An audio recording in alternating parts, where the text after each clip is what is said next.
అదే RTV app వార్తల్ని క్షణాల్లో చదివే అవకాశం ఉంటుంది. ఒక న్యూస్ పేపర్, ఒక టెలివిజన్ ఛానల్ మీ చేతుల్లో ఎప్పుడూ ఉంటాయి. రైతు నాయకులందరికీ, రైతు సోదరులందరికీ హృదయపూర్వక నమస్కారం. ఈరోజు మీ యొక్క ధర్నా కార్యక్రమాలు ఇంకా ధర్నా చేయాల్సిన సందర్భం రాలేదు, సమయం రాలేదు, ఆదిలోనే అరుస్తున్నారు. విషయం ఏంటంటే, మేము రుణమాఫీ చేయాలని అనుకున్నప్పుడు రాహుల్ గాంధీ గారు ఎప్పుడైతే వరంగల్ డిక్లరేషన్ లో చెప్పారో ఆ రోజు నుంచే ఎవరైతే పంట రుణాలు తీసుకున్నటువంటి క్రాప్ లోన్కి సంబంధించినటువంటి రైతులకి మాఫీ చేయాల్సిన అవసరం ఉంది. కానీ గౌరవ ముఖ్యమంత్రి గారు, కేబినెట్ అందరం ఆలోచించి గతంలో రుణమాఫీ సక్రమంగా జరగలేదు, కొంతమందికి వేసినట్టు వేశారు, కుటుంబ నిర్ధారణ జరగలేదు, ఆపిపెట్టారు. 14,000 కోట్లు మళ్ళీ 1,400 కోట్లు వెనక్కి వచ్చినాయి. కాబట్టి అవన్నీ వదిలేయండి. గత 5 సంవత్సరాలు ఎప్పుడైతే 12/12/18వ తారీఖు నుంచి 9/12/23 5 సంవత్సరాల కాలంలో మా రైతులు, తెలంగాణ రైతులు, తెలంగాణ బ్యాంకుల్లో తీసుకున్నటువంటి పంట రుణాల యొక్క జాబితా ఇవ్వమని చెప్పి మేము బ్యాంకులను అడిగాం. ఎప్పుడు 6 నెలల తర్వాత, గవర్నమెంట్ వచ్చిన 6 నెలల తర్వాత బ్యాంకులను అడిగాం. వాళ్ళు గతంలో 40 లక్షల ఖాతాలు ఇచ్చారు అంతకుముందు ప్రభుత్వానికి. మేము అడిగిన తర్వాత 42 లక్షల ఖాతాలు మా దగ్గరకు వచ్చినాయి. 42 లక్షల ఖాతాలకి 2 లక్షల చొప్పున మేము మొత్తం క్యాలిక్యులేట్ చేసుకుంటే 30,000 పైన 31,000 కోట్లు కావాలని నిర్ధారణకు వచ్చాం. వచ్చిన తర్వాత 2 లక్షల వరకు ఉన్నటువంటి మనం చేద్దాము, తర్వాత ఎసులుబాటుని బట్టి మళ్ళీ 15-20 రోజుల్లో నిర్ణయం తీసుకొని 2 లక్షల పైన ఉన్నటువంటి నాటిని 2,50,000 వరకు ఎప్పుడు ఇద్దాము, 3 లక్షల వరకు ఎప్పుడు ఇద్దాము, 3 లక్షల పైన ఉన్న వరకు ఎప్పుడు ఇద్దాము అనేది కేబినెట్ ఆలోచన చేయాలి. ముందు 22 లక్షల మందికి 2 లక్షల వరకు అప్పు ఉంది, రుణం ఉంది. ఆ 2 లక్షల వరకు 22 లక్షల ఖాతాల్లో చేశాము. వాటిలో 18,000 కోట్లు బ్యాంకుల దగ్గర జమ అయి ఉన్నాయి. నిన్నటి వరకు సుమారు 12,000 కోట్లు సుమారు రైతులు మళ్ళీ వెళ్లి సంతకం పెట్టి లోన్ తీసుకున్నారు. ఇంకొక 6,000, 7,000, 7,000 కోట్ల దాకా రైతులు వెళ్లి మళ్ళీ సంతకం పెట్టి మేము ఇచ్చిన 2 లక్షలతో పాటు ఇంకా ఎక్స్ట్రా కావాలంటే కూడా ఇవ్వమని చెప్పాం. ప్రభుత్వం ఇచ్చినటువంటి 18,000 కోట్లలో 1 రూపాయి కూడా బ్యాంకు మినాయించుకోవడానికి వీలు లేదు. మరి రైతు చేతిలోకి వెళ్ళాలి, వెంటనే వెళ్ళాలి.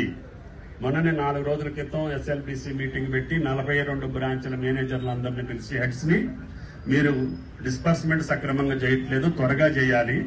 ఈ 18,000 కోట్లు ఇచ్చేస్తే ఈ 18,000 కోట్లో 2 లక్షల లోపు ఉన్నటువంటి వాళ్ళకి, తెల్ల కార్డులు ఉన్న వాళ్ళకి ఏ సమస్య లేకుండానే వెళ్ళిపోతాయి. ఎందుకంటే కుటుంబ నిర్ధారణ చేయాల్సిన అవసరం లేదు.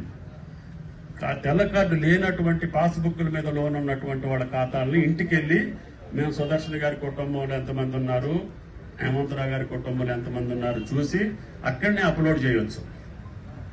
యాప్ ఎట్లా పెట్టామంటే, నిన్నటి నుంచి పని జరుగుతుంది. వాళ్ళు ఇంటికి వెళ్తారు, కుటుంబాన్ని నిర్ధారించుకుంటారు, ఆ కుటుంబ సభ్యులతోటి ఫోటో తీసి ఆ ఏవో అప్పు కూడా ఫోటో కూడా మాకు అప్లోడ్ అవుతుంది. వాటికి సుమారు 3,000 కోట్లు కావాలి. ఈ నిన్నటి నుంచి మొన్నటి నుంచి యాప్ తయారు చేసి పంపించాము. దాన్ని త్వరితగతిన 2 లక్షల లోపు ఉన్నటువంటి కుటుంబ నిర్ధారణ కానటువంటి, తెల్ల కార్డు లేనటువంటి రైతులకు కూడా మేము త్వరగానే వారం 10 రోజుల్లోనే పూర్తి చేసి వాళ్ళ అకౌంట్ లో 2 లక్షల రూపాయలు చేయడం జరుగుతుంది. ఈ లోపుగానే కేబినెట్ కూర్చొని 2 లక్షల పైన ఉన్నటువంటి రైతులకి ఇంకా సుమారు 10 నుంచి 12,000 కోట్ల దాకా వేయాల్సిన అవసరం ఉంది. అంటే 2.5 లక్షల వరకు ఎప్పుడు వేయగలుగుతాను, 3 లక్షల వరకు ఎప్పుడు వేయగలుగుతాను కేబినెట్ లో నిర్ణయించి నిధులు సమీకరించుకొని ఆ రైతులకి మేము షెడ్యూల్ ప్రకటిస్తాం. ఈ రోజు 2.5 లక్షల వరకు ఉన్నటువంటి వాళ్ళు కట్టండి 50,000, నేను 2 లక్షలు మీ ఖాతాలో వేస్తాను అని చెప్పి ప్రభుత్వం ఒక ప్రకటన చేస్తుంది.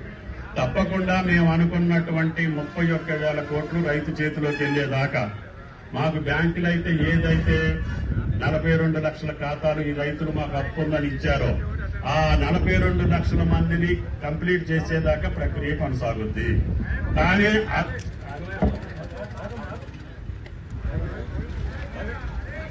అట్లా అని చెప్పి మొన్న కాదు కూడా మీరు రిపోర్ట్ చదివితే తెలుస్తుంది.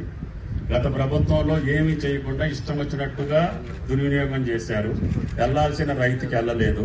కాబట్టి మీరు ఇంటికి వెళ్లి కుటుంబ నిర్ధారణ చేసుకొని ఆయన ఖాతాలో వేసే బాధ్యత నీది అని ప్రభుత్వాన్ని అభిశంసించింది. మేము ఆ రకంగా మాట పడదలుచుకోలేదు. అట్లా అని చెప్పి రైతుని ఎవరిని వదిలిపెట్టదలుచుకోలేదు. కాబట్టి దయచేసి రైతు సంఘాలు కావచ్చు, రైతులు కావచ్చు, మేము ఏదైతే బ్యాంకులు మాకు ఏదైతే లిస్ట్ ఇచ్చిందో 5 సంవత్సరాల్లో పంట రుణం ఉన్నటువంటి రైతుల యొక్క ఖాతాలు ఏదైతే మాకు ఇచ్చిందో అన్నిటికీ ప్రభుత్వం ద్వారా 2 లక్షల రూపాయలు ప్రతి ఖాతాలో వేయించే బాధ్యత ఈ ప్రభుత్వాన్ని అని చెప్పి పదే చెప్తున్నాను. కానీ ప్రక్రియ మధ్యలోనే ఉంది. ఇప్పుడు 18,000 కోట్లే డిస్పర్స్ అయింది. ఇంకా దగ్గరికి 12,000 కోట్లు రైతుల ఖాతాల్లోకి వెళ్ళాలి. వెళ్ళక ముందే ఈ రకమైనటువంటి కార్యక్రమాలు మీ యొక్క అవగాహన కోసం, రైతుల యొక్క ఆందోళన కోసం చేస్తుండొచ్చు. రైతులు ఎవ్వరూ కూడా ఆందోళన చెందొద్దు. రైతు సంఘ నాయకులు అంతకంటే ఆందోళన చెందొద్దు. ఈ యాప్ ద్వారా అందరూ 18,000 కోట్లు వాళ్ళ ఖాతాలోకి వెళ్ళాక ముందే 2 లక్షల పైన ఉన్నటువంటి వాటికి ఎప్పుడు ఇస్తాం, ఎట్లా ఇవ్వగలుగుతాం అనేది నిధుల సమీకరణ బట్టి కేబినెట్ నిర్ణయిస్తుంది. నాకై నేను ఒక్కడిని రేపిస్తా, ఎల్లుండి ఇస్తా అని చెప్పే పద్ధతి కాదు. మీకు తెలుసు జీతాల వరకే వస్తున్నాయి మనకి. అయినా సరే కష్టాల్లో ఉన్న రైతుని మాట అన్నాం కాబట్టి ఎట్టి పరిస్థితుల్లో 31,000 కోట్లు వాళ్ళ ఖాతాలు వేయాలని చెప్పి నిన్నగాక మొన్న కూడా ముఖ్యమంత్రితో సమావేశం జరిగింది. నిన్న ఇవాళ సెలవులు వచ్చినాయి. రేపు మళ్లీ ప్రభుత్వం కేబినెట్ కూర్చొని కానీ ముఖ్యమంత్రి దగ్గర మా శాఖ కూర్చొని మిగతా పైసలు ఏ రోజుకి ఎట్లా ఇవ్వగలుగుతామని డేట్ ఫిక్స్ చేసి ఈ యొక్క 18,000 కోట్లు ఏ రోజుకి కుటుంబ నిర్ధారణ చేయగలుగుతారు. ఇప్పుడు మీరు వచ్చే ముందు కూడా గంట సేపు మా సెక్రటరీ తోటి మాట్లాడారు. ఈ రోజు నుంచి ప్రతి ఇంటికి మా అధికారి వచ్చి మీ కుటుంబ నిర్ధారణ చేసి అక్కడనే అప్లోడ్ చేస్తారు. ఆయన ఇంటి ముందే. మీరు ఎక్కడికో వెళ్లాల్సిన పని కూడా లేదు. కాబట్టి దయచేసి రైతులను ఆ రకంగా మీరు భరోసా ఇవ్వండి. మీ మాట నిలిపే బాధ్యత నాది. అందుకంటే నేను ఎక్కువ చెప్పలేను. జ్వరం ఉంది, కొంచెం ఓపిక లేదు. అయినా సరే మీరు నా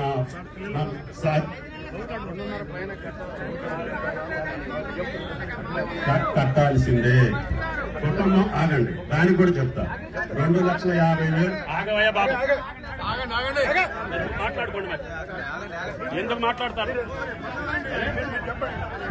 చెప్పేది 2 లక్షలు ఉంటే వేస్తా. నువ్వు 50,000 కట్టకపోతే నీకు రెగ్యులర్ కాదు, లోన్ రాదు. అంటే ఆ కుటుంబాన్ని మళ్ళీ బాధల్లో పెట్టదలుచుకోలేదు. కుటుంబం రుణ విముక్తులు కావాలి. కుటుంబం రుణ విముక్తులు అయితే నువ్వు 2.5 లక్షలు కట్టి 3 లక్షలు తీసుకో, మాకు అభ్యంతరం లేదు. నువ్వు కట్టిన కాడికి నీ చేతిలోకి రావాలి. నువ్వు ఎంత కడితే అంత. కానీ కట్టకపోతే 10,000 ఎక్కువ ఉన్నా కూడా నీకు లోన్ రెగ్యులర్ చేయడాడు, లోన్ ఇవ్వడం. దానివల్ల నీ కుటుంబం రుణ విముక్తులు అయినట్టు కాదు. కాబట్టి కరెక్ట్ గా రైతులు బాగు కోసం మీరు ఏం చెప్పినా కూడా ఈ ప్రభుత్వం వింటది అని చెప్పి విజ్ఞప్తి చేస్తున్నాం. మరిన్ని వీడియోస్ కోసం ఛానల్ ని సబ్స్క్రైబ్ చేయండి. లేటెస్ట్ అప్డేట్స్ కోసం వాట్సాప్ ఛానల్ ని ఫాలో చేయండి. అండ్ లింక్ డిస్క్రిప్షన్ లో ఉంది.